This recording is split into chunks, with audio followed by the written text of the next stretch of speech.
नमस्कार, आप देख रहे हैं गुड न्यूज टुडे। शाम के 4 बज चुके हैं और ये वक्त होता है हमारे खास कार्यक्रम ये हुई ना बात का। मैं हूं आपके साथ अनंत भट्ट। बात ऐसी हो जो सीधे आप तक पहुंचे, मुद्दे ऐसे हो जो सीधे आपसे जुड़े हों। अक्सर खबरों के शोर में हमारे आपके काम की बातें पीछे छूट जाती हैं, कुछ बदलने की हमारी कोशिशें अधूरी रह जाती हैं, तो कुछ नए अंदाज में कुछ कहने के लिए, कुछ सुनने और बहुत कुछ समझने की करेंगे कोशिश। इस शो में बात ऐसी होगी कि आप भी कहेंगे ये हुई ना बात।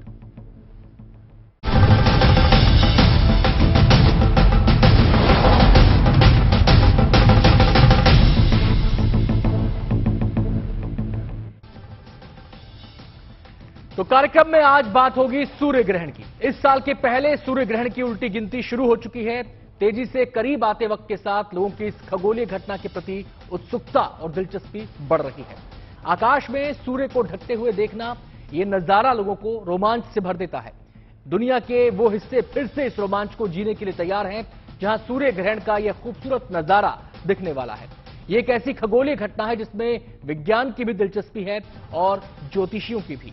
लिहाजा ग्रहण को लेकर अलग अलग व्याख्याएं भी सामने आती हैं, अलग अलग सवाल भी लोगों के जहन में घूमते हैं। तो आज इन्हीं सवालों के जवाब चर्चा में तलाशेंगे। पहले ये रिपोर्ट देख लेते हैं।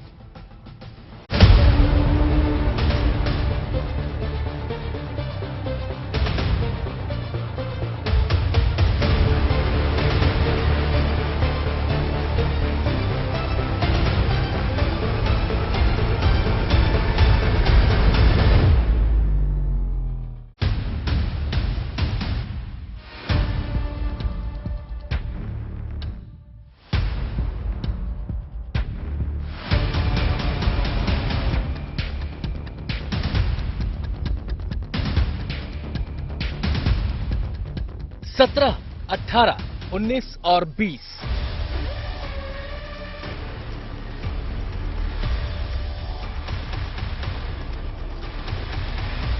काउंटडाउन शुरू हो चुका है और 20 अप्रैल वो तारीख है जब साल का पहला सूर्य ग्रहण लगेगा।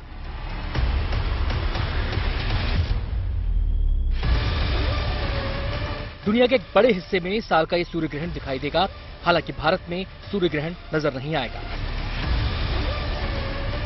भारतीय समय के मुताबिक इस ग्रहण की शुरुआत सुबह 7:04 पर होगी और दोपहर 12:29 पर यह समाप्त हो जाएगा। इस दौरान 5 घंटे 24 मिनट सूर्य ग्रहण की अवधि रहेगी।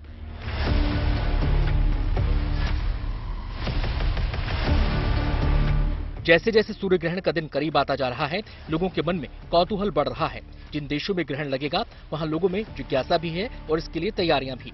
ये हम सभी जानते हैं कि सूर्य ग्रहण वैज्ञानिकों के लिए किसी उत्सव से कम नहीं होता, क्योंकि ये उनके लिए अंतरिक्ष में छिपे रहस्यों को जानने का एक सुनहरा मौका लेकर आता है। ऐसे में वैज्ञानिक अपनी तैयारियों में लगे हैं और इसी तरह ज्योतिष शास्त्र के ज्ञाता भी सूर्य ग्रहण का बारीकी से अध्ययन करने के लिए तैयार हैं। ग्रहण कैसे लगता है ये हम सभी जानते हैं, लेकिन ये ग्रहण इसलिए भी चर्चा का विषय बना हुआ है क्योंकि ये हाइब्रिड ग्रहण है। यह हाइब्रिड सूर्य ग्रहण होगा जो 100 साल में एक बार लगता है, इसलिए इस बार का सूर्य ग्रहण बेहद खास होने वाला है। हाइब्रिड सूर्य ग्रहण आंशिक, पूर्ण और कुंडलाकार सूर्य ग्रहण का मिश्रण होता है। जहां तक ग्रहण की बात है, भारत में 2 नजरिए से ग्रहण की व्याख्या होती रही है। इसका वैज्ञानिक और धार्मिक महत्व भी है। ग्रहण का विज्ञान हम सभी जानते हैं, लेकिन एक आस्था का भी विज्ञान है जो ग्रहण के साथ साथ चलता है। लिहाजा जब जब ग्रहण लगता है तो उसकी ज्योतिषी और वैज्ञानिक व्याख्या भी होती है। प्राचीन काल से अब तक ग्रहण को लेकर जिज्ञासा हमेशा से मानवीय सभ्यता का अहम हिस्सा रही है।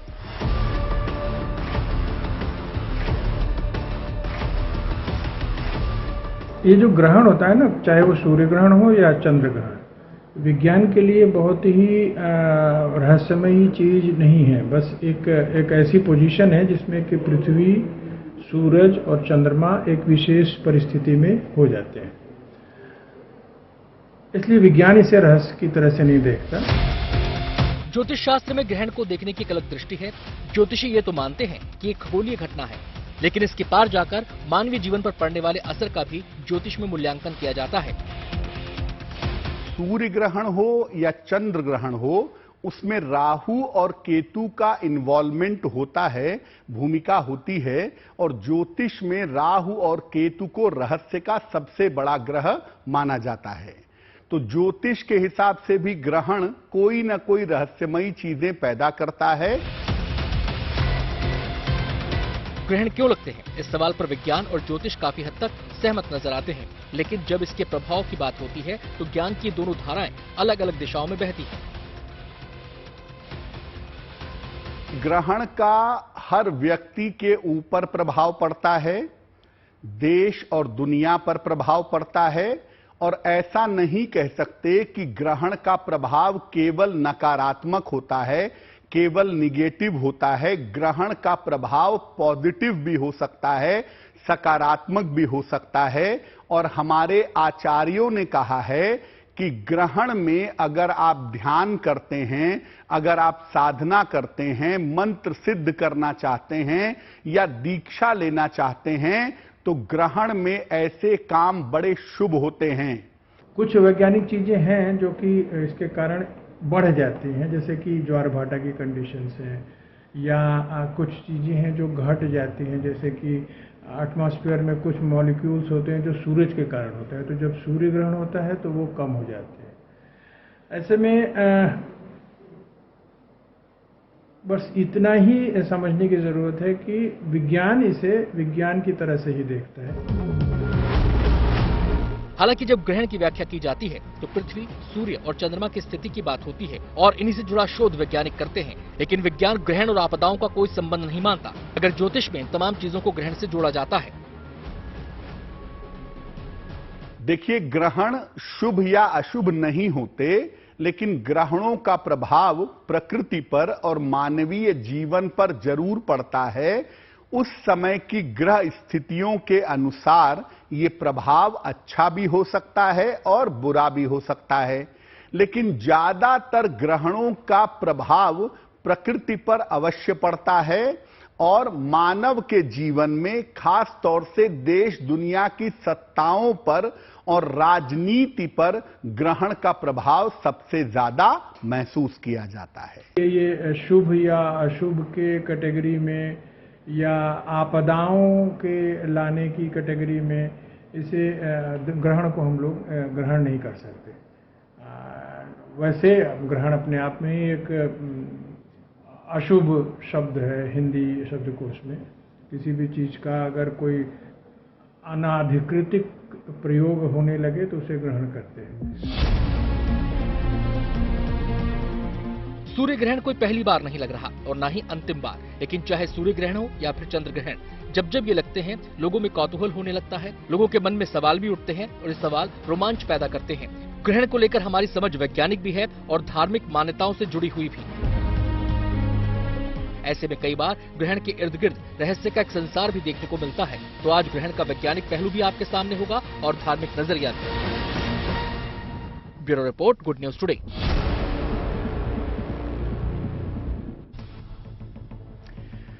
तो अब केवल 2 दिन बीच में है, यानी कि 18 तारीख और 19 तारीख। 20 तारीख को साल का पहला सूर्य ग्रहण लगने वाला है। और जैसा कि हम आपको कह रहे हैं कि जब जब ग्रहण की बात आती है तो लोगों के मन में कौतूहल पैदा होता है, जिज्ञासाएं पैदा होती है।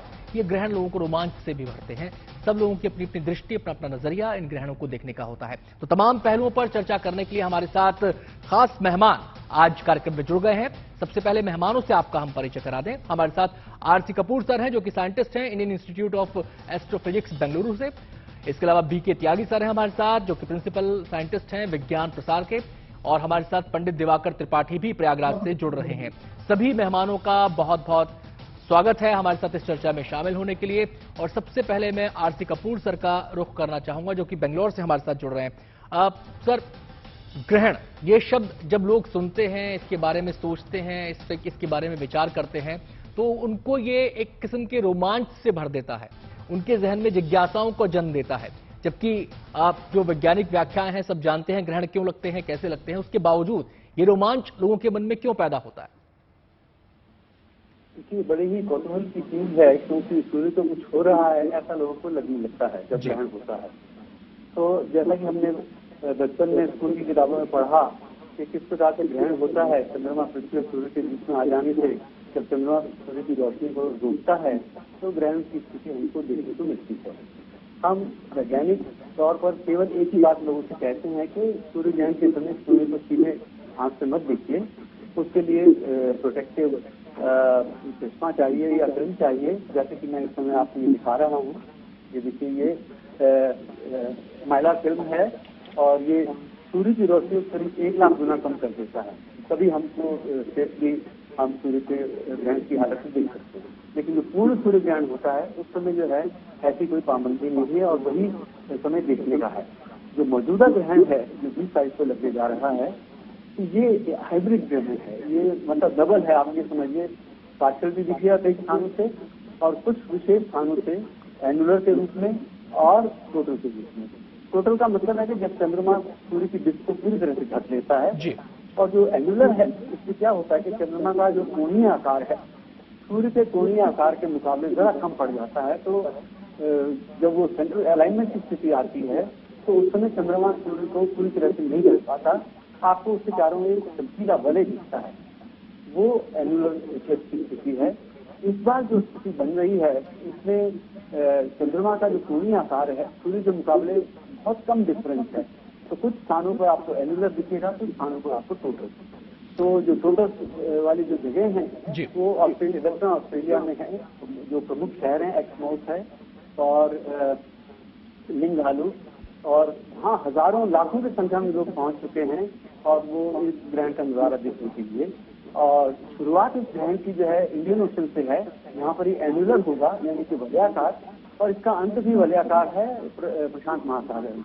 बीच में ये जो कुछ इलाके पड़ते हैं वेस्टर्न ऑस्ट्रेलिया और पापुआ वेस्ट और ईस्ट तिमोर, वहाँ जमीनी इलाकों से आप इस ग्रहण को देख सकते हैं।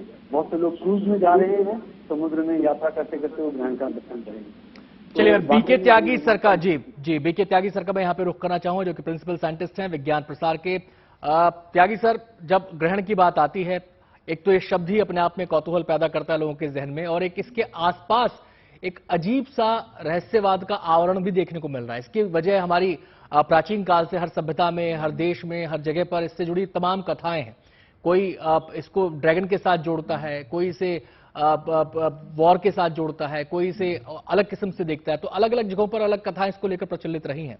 तो इस रहस्यवाद से अब तक लोग निजात क्यों नहीं पा पाए हैं? ये रहस्यवाद आज तक क्यों इस ग्रहण को घेरे रहता है? देखिए, ये एक अगर आपके पास साइंटिफिक इंफॉर्मेशन नहीं है उसकी, तो सडनली आप जैसे हमारे पशु पक्षी हैं उनके कहीं कि व्यवहार में परिवर्तन आता है, बदलाव आता है, क्योंकि उनका जो सारा सिस्टम है वो बायोरिदम पे चलता है। और आप देखें कि दिन अभी है और उनकी जो बॉडी क्लॉक है वो बता रही है कि अभी दिन है, और सडनली लाइट चली जाए, अंधेरा हो जाए, तो डेफिनेटली एक स्टेट ऑफ कंफ्यूजन पैदा होता है। वही मनुष्य में भी होता था, लेकिन बहुत साल पहले जब हमने उसकी जो मैकेनिज्म है सूर्य ग्रहण की वो समझी नहीं थी, हमें पता नहीं था। आज की तारीख में हमें पता है कि साल में लगभग 7 मैक्सिमम सूर्य ग्रहण हो सकते हैं। ये कोई आप देखिए काफी फ्रीक्वेंट है। तो अगर आप देखें कि 2 महीने में 1 ग्रहण हो सकता है मैक्सिमम, और जिसमें 2 सूर्य ग्रहण तो मिनिमम होंगे ही, और 5 जो है चंद्र ग्रहण हो सकते हैं। तो जैसे कि हम अभी कह रहे हैं कि ये पुरानी बात है, हम उस परंपरा को अभी तक ढोते आ रहे हैं, क्योंकि हमारे यहाँ पे वो ज्योतिष शास्त्र में जो पंचांग है वो पूरा साइंटिफिक है, जिसमें हमारी प्लेनेटरी पोजीशन का हमें पता लगता है, हमें पता लगता है कि कब ग्रहण होगा। लेकिन उसके साथ जो ये फलित ज्योतिष वाला जो कॉन्सेप्ट है, जिसमें हम कहते हैं कि इसका प्रभाव ये होगा, विज्ञान उसको नहीं मानता है। तो अब यहाँ पे मैं यही कहूंगा कि शायद ये विज्ञान संचार का, साइंस कम्युनिकेशन का एक फेलियर हो सकता है, कि वो गैप अभी हम पूरी जनता में, पूरे लोगों में नहीं पहुंच पाए हैं या उसको बता पाए हैं। लेकिन अगर वो परंपरा एक इनोसेंट परंपरा है तो उसमें कोई दिक्कत नहीं है उसको फॉलो करने में। लेकिन कुछ बातें ऐसी हैं जो एक विज्ञान के नाते मुझे लगता है कि वो हमें नहीं माननी चाहिए। और जैसा कि कहते हैं कि ये मत करो, वो मत करो, तो इसमें आप समझ लिए कि जो ग्रहण है वो छायाओं का खेल है। 3 जो ग्रह हमारे जो सूरज, पृथ्वी और चंद्रमा जब एक सीध में आ जाते हैं, तो अगर चंद्रमा बीच में आ गया तो सूर्य ग्रहण होगा, पूर्ण सूर्य ग्रहण होगा, और अगर पृथ्वी आ जाती है तो चंद्र ग्रहण होगा। अब जैसे हम 5 मई की बात करें तो 5 मई को भी चंद्र ग्रहण होने वाला है। तो ये तो कहें कि हमारे ग्रहों की स्थिति जो हम पंचांग से पता करते हैं, कब ये एक सीध में आ जाएंगे, कब एक सीध से थोड़ा ऊपर या नीचे होंगे जब आंशिक सूर्य ग्रहण या चंद्र ग्रहण होगा। तो ये जानकारी आज हम सेकेंड के 100वें हिस्से तक ये हम ये ज्ञात कर लेते हैं कि जो सूर्य ग्रहण का टाइम सर, है मैं आप जी उस सेकेंड के इस हिस्से तक शुरू होगा। तो मुझे नहीं लगता कि आज की तारीख में हमें उन परंपरा उस अंधविश्वास को आज भी लेके चलना चाहिए। मैं सीधे यहां पर रुख करना चाहूंगा पंडित दिवाकर त्रिपाठी जी का, जो हमारे साथ प्रयागराज से जुड़ रहे हैं। दिवाकर जी, कपूर सर ने कहा, त्यागी सर ने कहा कि जो सोच थी, जो कहानियां थी, किस्से थे और जो उससे जुड़ी जो एक अवधारणाएं थी, वो पुरानी बातें हो चुकी हैं। और वो ये तो कह रहे हैं कि पंचांग एक्यूरेसी के साथ बता पाता है कि सूर्य ग्रहण कब है, चंद्र ग्रहण कब है, लेकिन उसके आगे की जो अवधारणाएं ज्योतिष में देखने को मिलती हैं, खासकर फलित ज्योतिषी के अंदर, तो ये कहा जा रहा है कि उनसे मुक्ति नहीं मिल पा रही है। आज आप भी ग्रहण को छायाओं की दृष्टि से ही देख रहे हैं, छायाओं की बात कर रहे हैं। अगर ये छाया की व्याख्या आप उम्रा पेनुम्रा के उसमें करते, संदर्भ में करते, तो शायद लोगों को एक्सेप्टेबल होता, लेकिन आप जब बात करते हैं जो छाया ग्रहों की, तो वो लोगों को एक्सेप्ट नहीं हो रही है। जी नमस्कार, और सभी विद्वजनों को मेरा प्रणाम है। और देखिए, सबसे बड़ी बात यह है कि हम खोज करते हैं, साइंस से खोज हुआ है और हम प्रत्यक्ष प्रमाण भी प्राप्त करते हैं, लेकिन इसका प्रभाव, हमेशा प्रभाव को नकार दिया जाता है। लेकिन अगर ज्वार भाटा आता है चंद्रमा के प्रभाव से, सूर्य के प्रभाव से धरती पर ऊर्जा का प्रवाह होता है, तो अगर सकारात्मक और नकारात्मक ऊर्जाओं का मिलन होगा या उसमें बैलेंस में और बिगड़ेगा या कहीं बैलेंस में अवरोध की स्थिति होगी, ज्यादा होगा, गड़बड़ होगा, तो उसका सकारात्मक या नकारात्मक प्रभाव जरूर पड़ता है। इसे यह अध्ययन का विषय है। हम एक सिरे से यदि खारिज कर दें कि ज्योतिष शास्त्र का जो फलित भाग है वह गलत है, तो ऐसा नहीं है। यदि कोई खगोलकीय घटना होती है और ग्रहों का संयोग बनता है, तो उसका प्रभाव समाज पर, देश पर, व्यक्ति पर पड़ता है। जैसे सामान्य बात पहले हम बात करते हैं। दिवाकर जी, इसमें एक बात ये कही जाती है जिस समय व्याख्या नहीं थी, क्योंकि हमारी कोई भी चीज अगर हम आंखों से देखते हैं, उसका संबंध हमारे मन से होता है, हमारे मनोविज्ञान से होता है। हमारा आंखें जो देखती हैं वो दिमाग तक संकेत पहुंचाती हैं, दिमाग फिर उसकी व्याख्या करता है। एक जमाने में जब हमें नहीं पता था कि ये क्या हो रहा है, जब हम प्रकृति के क्लॉक के हिसाब से अपना जीवन जीते थे कि सूर्य निकलेगा तो हम जागेंगे, सूर्य डूबेगा तो हम सोएंगे और सूर्य के ढलने से पहले हमें अपना खान पान कर लेना चाहिए, उस समय तो ये बातें कहा जा रहा है कि समझ में आती थी। लेकिन आज इसको इस रूप में देखना कितना सही है? देखिए, जैसे पिछला जब सूर्य ग्रहण और चंद्र ग्रहण लगा था 20 दिन के करीब में, तो एक प्रेडिक्शन हुआ था हमारे द्वारा इसी चैनल पर कि इस तरह की घटनाएं घटेंगी और इन नाम अक्षर के जो राष्ट्र होंगे उस पर नकारात्मक प्रभाव पड़ेगा। उसमें अक्षरशः जितनी बातें थी सब सत्य हुई हैं। तो अगर हम पहले आकलन कर रहे हैं अगर ग्रहण के प्रभाव को लेकर के, और बाद में चल करके वह प्रभाव ऐसा हो रहा है, उसी समयावधि में हो रहा है, हम इसके प्रभाव को कैसे नकार सकते हैं? यह भी बड़ा विषय है, इस पर विचार करना चाहिए। चलिए पंडित दिवाकर जी, मैं आपके पास लौटता हूं। मैं जेपी सिंह जी भी यहाँ पर हमारे साथ, जी मैं आपके पास आता हूं, चर्चा को आगे बढ़ाएंगे आपके साथ भी। जेपी सिंह जी हमारे साथ आचार्य यहाँ पर स्टूडियो में जुड़ चुके हैं। मैं सीधा सा सवाल आपसे करता हूं कि एक खगोलीय घटना है, इसको वैज्ञानिक दृष्टि से यही माना जाता है, जब आकाश के अंदर 3 ग्रहों की स्थिति आगे पीछे हो रही है तो उसके हिसाब से ग्रहण लग रहे हैं, ठीक है। लेकिन जब उसका कोई कनेक्शन नहीं, अब आपदाओं से उसको जोड़ दिया जाता है, उसको भूकंप से जोड़ दिया जाता है, उसको अन्य प्राकृतिक आपदाओं से जोड़ दिया जाता है, लेकिन भूकंप क्यों आते हैं हमें पता है, प्लेट्स की वजह से भूकंप आते हैं। जब इनका आपस में कोई कनेक्शन ही नहीं है तो फिर ये व्याख्या इस रूप में करना, इस पर सवाल उठते हैं। सर्वप्रथम नमस्कार। मैं आपकी बात से बिल्कुल सहमत हूं कि साइंस, विज्ञान अपने तथ्यों की बात करता है, पर ज्योतिष ने हजारों वर्ष पहले इसके लिए तथ्य दे दिए हैं। हम कारक तत्व की बात करते हैं, हम वस्तु को जोड़ते हैं। जैसे हम कहते हैं सोना सूर्य का कारक है, तांबा मंगल का कारक है। तो हम जब ये जोड़ रहे हैं सारे कारक तत्व, मैं एक एस्ट्रो मेडिकल स्पेशलिस्ट होने के नाते मैं यहाँ स्पष्ट तौर पे कहता हूँ कि सूर्य हृदय पर प्रभाव देता है, हृदय रोग को सबसे ज्यादा इंगित करता है सूर्य। अब जब ये हमने सारे कारक तत्व निकाले हैं, ये सारे आकलन हमने हमारे वेदों में इनका उल्लेख कर दिया है। यहाँ तो ये चाहते हैं, क्योंकि ये जो बहस है ये कभी भी खत्म नहीं होगी, अंतहीन है। मैं उनको भी नहीं गलत कहता और यहाँ हम भी गलत नहीं हैं। क्यों?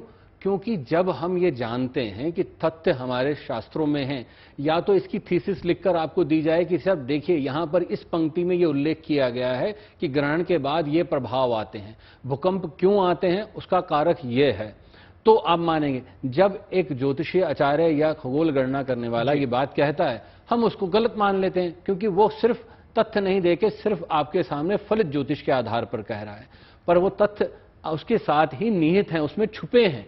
जैसे ये कहना गलत नहीं होगा, आग से हाथ जल जाएगा, अब आपको कोई तथ्य देने की जरूरत नहीं है, अब हाथ डालेंगे तो जलेगा। तो अब ये क्या हम ये इसका परीक्षण करना चाहते हैं?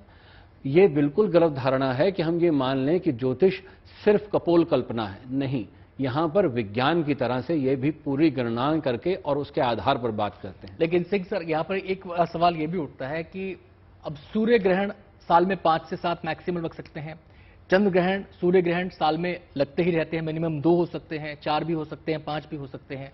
तो एक जनरल प्रेडिक्शन कर देना कि ये हो सकता है, हो तो कुछ भी सकता है, बैठे बैठे यहाँ पे भी कुछ भी हो सकता है। जी। एक होता है कि ये हो सकता है, और एक उसका कोई आधार होना, रीजन होना। अब आप हार्ट से इसकी बात कर रहे हैं, दिल से इसकी बात कर रहे हैं, इसका मतलब क्या ये निकाला जाए कि सूर्य ग्रहण जब जब होगा जो दिल से जुड़े रोग हैं उनके अंदर बढ़ोतरी हो जाएगी, या उसके अंदर वहां पे लोगों को उसका प्रभाव देखने को मिलेगा? जी, तो ये तो फिर ये कहा जाएगा ना, इसके अंदर किसका आधार क्या है? देखिए, इसका आधार ये है कि अगर आप किसी को ये कहते हैं कि सूर्य कारक है हृदय रोग का, तो पत्रिका के आधार पर हम बात करेंगे। हम ये नहीं कह देंगे भारतवर्ष में अब हार्ट अटैक बढ़ जाएंगे सूर्य ग्रहण लगने की वजह से, ऐसा कोई भी नहीं कह रहा है और ना कोई कहेगा। यहां पत्रिका के आधार पर सूर्य शनि की युति अगर पत्रिका में है तो निश्चित तौर पर यह प्रभाव बढ़ेगा। अगर यहां सूर्य कहीं आपकी पत्रिका में पीड़ित है तो निश्चित तौर पर यह प्रभाव बढ़ेगा। तो ये गणनाएं करने का विषय है, ये अध्ययन करने का विषय है, ये बहस का विषय नहीं है। चलिए, मैं कपूर सर का यहां पे रुख करना चाहूंगा। कपूर सर, पिछले दिनों एक नाम काफी चर्चा में आया होगा, आपने भी जाहिर सी बात है सुना होगा। नीदरलैंड्स के एक शोधकर्ता है फ्रैंक हुगरबीट्स उनका नाम है। उनकी प्लेनेटरी जो उनकी स्टडीज थी उसके आधार पर वो पिछले कई सालों से भूकंप को लेकर भविष्यवाणी करते आ रहे हैं, और जो जो भविष्यवाणी उन्होंने की है उस प्लेनेटरी मूवमेंट्स के आधार पर वो भविष्यवाणियां सही साबित हुई हैं। और उनका कहना यह है कि इससे उनको सटीक गणना करने में काफी मदद मिलती है। अगर ऐसा कुछ है तो ये गणनाएं इसी आधार पर ज्योतिष भी क्लेम करते हैं कि भी हम भी इस दिशा में गणना करते हैं, तो उसको आप कैसे देख रहे हैं? क्योंकि उसका काफी जिक्र पिछले दिनों सोशल मीडिया पर भी हुआ, तमाम जगहों पर हुआ, मीडिया में वो नाम सुर्खियों में रहा जब तुर्की के अंदर भूकंप आया था उस समय। देखिए, जो ज्योतिष की गणनाएं हैं उसका सारा जो गणित है वो सूर्य सिद्धांत में है। उससे आप पृथ्वी के भूकंप से लेकर के या सूर्य के आकर्षण को लेकर के बात नहीं कर सकते, पहली बात नहीं। दूसरी बात यह है कि जो भी अभी ये रिसर्च के बारे में बताया गया है, ये रिसर्च जो है पीयर रिव्यू हो के कहीं किसी मानक पत्रिका में, शोध पत्रिका में छपनी चाहिए। इस पर वैज्ञानिक लोग चर्चा करेंगे, और छपने से पहले जो पीयर रिव्यू होता है वो कोई आसान काम नहीं होता है। रिसर्च पेपर में बहुत जो है वो जांच पड़ताल होती है, तब जाके कहीं वो उसको क्लियरेंस मिलती है। हम लोग भी इस प्रोसेस से गुजरते हैं जब भी हमारा कोई रिसर्च पेपर हमको डालना होता है। तो ये बातें जो हैं इस समय जो है ज्यादातर वो मीडिया में ही हैं, और जो हमारा जो असली अखाड़ा है वो विज्ञान की शोध पत्रिकाएं हैं, तो वहां पर आना चाहिए, वहां पर देखेंगे और बात करेंगे। बात हो रही है सूर्य ग्रहण की, एक ऐसी घटना जिसको देखने के लिए नजर एक है लेकिन नजरिया अलग अलग हो जाता है जब बात आती है विज्ञान की और ज्योतिष शास्त्र की। तो विज्ञान तो कहता है भैया केवल एक चश्मा लगाना है जो आपको रेत से बचा सके, आपकी आंखों को कोई नुकसान ना पहुंचे, उस चश्मे को लगा के आप सूर्य ग्रहण को देखिए, सब कुछ ठीक है, सामान्य है। लेकिन ज्योतिष की व्याख्या अलग अलग हो जाती है। त्यागी सर का रुख करना चाहूंगा। सर, विज्ञान का कहना है कि केवल एक ग्रहों की स्थिति है, इसके अलावा कुछ नहीं है। छोटे मोटे परिवर्तन अगर एटमॉस्फेयर में होते हैं तो उसका साइड इफेक्ट है, इसके अलावा कुछ नहीं है। लेकिन जब ज्योतिष की बात आती है तो इसको शुभ अशुभ के नजरिए से देखा जाता है, इसको आपदाओं के नजरिए से भी देखा जाता है, इसको परिवर्तन के कारक के तौर पर भी लिया जाता है। क्या इनका कोई कनेक्शन आपको दिखता है? मैं यही कहना चाह रहा हूँ कि ऐसा अगर ये बता देते हैं कि ये अगर इक्लिप्स हुआ है तो उससे भूकंप आएगा, क्योंकि देखिए भूकंप के बारे में अभी तक साइंस के पास भी कोई फुल प्रूफ प्रेडिक्शन जैसे हम वेदर फोरकास्टिंग करते हैं उस तरीके का कोई अभी तक कहीं की नॉलेज नहीं है हमारे पास। अगर ज्योतिष हमें ये देता है उसको स्टैंडर्डाइज कर देते तो क्या दिक्कत है।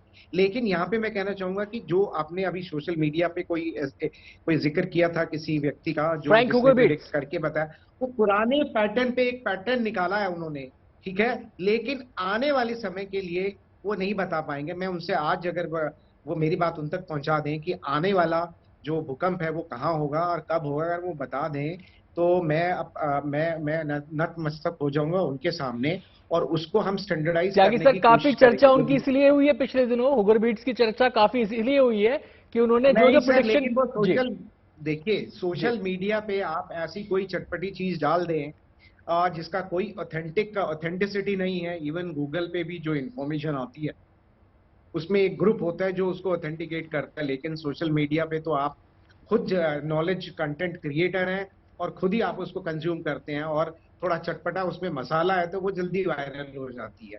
तो ये चीजों पे social media is not a very reliable source for information and for science specially, क्योंकि ऐसे बहुत सारे क्लेम्स जो हैं, फेक क्लेम्स जो है सोशल मीडिया पे आते रहते हैं। मैं अभी एक पिक्चर देख रहा था, ये जो सोशल मीडिया पे बहुत वायरल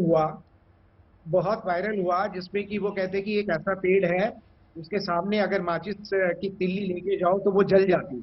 अब आप बताइए क्या साइंटिफिकली ये पॉसिबल हो सकता है? तो मुझे लगता है कि ये एक हमारे लोगों को खुद से सोचना पड़ेगा कि जो इंफॉर्मेशन आ रही है उसको एक अपने तर्क पे, अपने विवेक पे उसको तोले, क्योंकि विवेचन गौतम बुद्ध ने 2000-2500 पहले बोल दिया था कि जो परंपराओं से होता आ रहा है उस पर विश्वास मत करो, जो तुम्हारे माता पिता ने, गुरु ने बताया उस पर भी आंख मूंद कर विश्वास ना करो, जो बात तुम्हारे तर्क पे, विवेक पे खरी उतरे उसे मानो। तो ये जो साइंटिफिक टेम्परामेंट की हम बात करते हैं, ये 2500 साल पहले गौतम बुद्ध ने और उससे पहले कपिल मुनि ने, वो 7000 साल पहले की बात है, उन्होंने वो जो बात है वो कह दी है। लेकिन उस बीच में जो ये मैं कहूंगी कि ऐसा समय था जहां पर ये सारी चीजें, जेपी सिंह जी का मैं यहाँ पे रुक करना चाहूंगा। जेपी सिंह जी, त्यागी सर कपिल मुनि का भी एग्जाम्पल दे रहे हैं, गौतम बुद्ध का भी एग्जाम्पल दे रहे हैं, विवेक विजडम की वो बात कर रहे हैं यहाँ पर कि एक जमाने में अगर कोई चीज कही गई, सुनी गई और उसको अब तक कैरी करना, जबकि अब व्याख्याएं मौजूद हैं, वो सही नहीं है। शुभ अशुभ से जोड़ना सही नहीं है, आपदाओं से जोड़ना सही नहीं है, ये कहना कि परिवर्तन का कारक बनता है, बदलाव आएंगे बड़े बड़े, ये सही नहीं है, इसका कोई आधार नहीं। देखिए, बिल्कुल ठीक है, मैं इस बात से बिल्कुल सहमत हूं कि स्वामी विवेकानंद ने एक बात कही, जब किसी व्यक्ति ने पूछा कि ब्लाइंड फेथ करना चाहिए, तो उन्होंने बड़े सुंदर शब्दों में बात कही, कहते हैं आप ब्लाइंड फेथ करिए पर ब्लाइंड पर नहीं। तो वही बात है कि ज्ञानी व्यक्ति की बात को अगर आप सुन रहे हैं, समझ रहे हैं और आपको पता है कि इसको पूरी नॉलेज है और उसकी बात को अगर आप फॉलो कर रहे हैं, तो मैं समझता हूं वो गलत नहीं है। उदाहरण के लिए अगर हम बात करते हैं विश्वास की, तो आज साइंस भी नतमस्तक है, नासा भी रिसर्च कर रहा है इंडिया में आकर कई ऐसी चीज़ों के ऊपर। मैं अगर यहाँ फहरिस्त रखूं तो शायद रात हो जाएगी बताते बताते। अगर आप कहें पुरी के मंदिर की बात करें, वहाँ ध्वजा हवा के विपरीत दिशा में उड़ रही है, क्यों? आप साइंस इसका जवाब दे दें, नासा इस पर रिसर्च कर रहा है। आप रणछोड़दार मंदिर में चले जाइए गुजरात में, वहाँ जाके देख लीजिए आप, वहाँ घड़ी बांधी जाती है, पल्स से अफेक्टेड होकर घड़ी जो चलती है, और जब रणछोड़दार जी को बांधी जाती है तो वो घड़ी चलती है और जब उतार दी जाती है तो बंद हो जाती है। ऐसा क्यों होता है? या साइंस मुझे जवाब दे दीजिए। यानी वहाँ पल्स चल रही है एक मूर्ति के अंदर।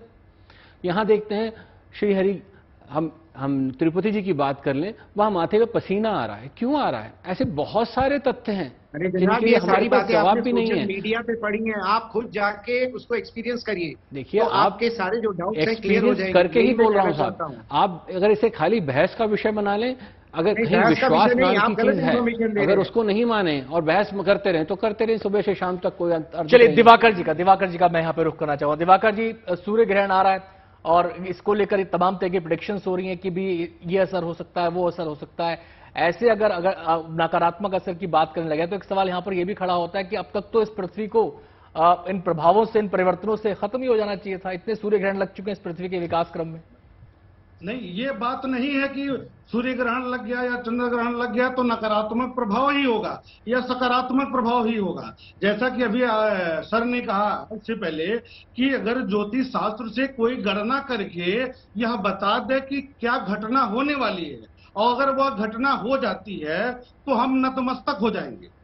तो मैं बताना चाहता हूं कि इसी चैनल पर पिछले जो सूर्य ग्रहण और चंद्र ग्रहण लगा था, जितनी भी प्रिडिक्शन हम किए थे, हम साक्षात उसके गवाह हैं और साक्ष्य प्रस्तुत कर सकते हैं, वह घटनाएं हुई हैं। जैसे भारत के उत्तर पश्चिमी क्षेत्र में भूस्खलन की स्थिति बनेगी, जोशीमठ में इसका गवाह है। इसी तरीके से भारत का उत्तरी दिवाकर जी, ये जोशीमठ में जो सालों से निर्माण गतिविधियां हो रही हैं, जो सालों से वहां पर खुदाई का कार्य हो रहा है, उसको भी एक वजह के तौर पर देखा जा रहा है। खैर एनीवे, सूर्य ग्रहण अब आ रहा है। मैं आपसे ये पूछ रहा हूं कि सूर्य ग्रहण अब आ रहा है, आप क्या प्रेडिक्शन कर रहे हैं इसको लेकर? आप इसको लेकर क्या प्रेडिक्शन कर रहे हैं? वो जनरलाइज नहीं होनी चाहिए कि ये हो सकता है, हो तो कुछ भी सकता है। मैं बार बार कह रहा हूं, हो तो कुछ भी सकता है। बिल्कुल, बहुत अच्छा मौका आपने हमको दिया है, इसके लिए आपको बहुत बहुत धन्यवाद। सबसे पहली बात कि सूर्य के साथ राहु का कॉम्बिनेशन होता है ज्योतिषी दृष्टि से। ऐसे में सरकारी तंत्र से जुड़े, पहली बात मैं समाज पर करूंगा, फिर राष्ट्र पर करूंगा, मैं दोनों पर करूंगा। जल्दी कर दीजिए। सरकारी तंत्र से जुड़े बड़े व्यक्तित्व के लिए अवरोध की स्थिति जरूर बनेगी अगले 1 महीने के अंदर। दूसरी बात, भारत के पूर्वी क्षेत्र में, मैं दिशा बता रहा हूं, भारत के पूर्वी क्षेत्र में विशेषकर 17, 18 और 19 सैकड़ों अधिकारी हैं, हजारों अधिकारी हैं इस देश के अंदर, ठीक है, हजारों नेता हैं इस देश के अंदर, हजारों जनप्रतिनिधि हैं इस देश के अंदर। आपने कहा कि सरकारी तंत्र से जुड़े बड़े व्यक्ति के, अरे तो बड़ा व्यक्ति तो कोई भी हो सकता है, उतार चढ़ाव जीवन में लगा रहता है, किसी न किसी के जीवन में तो कोई ना कोई उतार चढ़ाव आएगा ही आएगा। लेकिन इसमें वृद्धि हो जाएगी, इस अवधि में वृद्धि हो जाएगी। चलिए मैं आरसी कपूर सर का रुख करना चाहूंगा। एक छोटा सा कमेंट सर आपसे भी, फाइनल कमेंट आपसे। सूर्य ग्रहण आ रहा है, इसको लेकर क्या कहना चाहेंगे अब आप?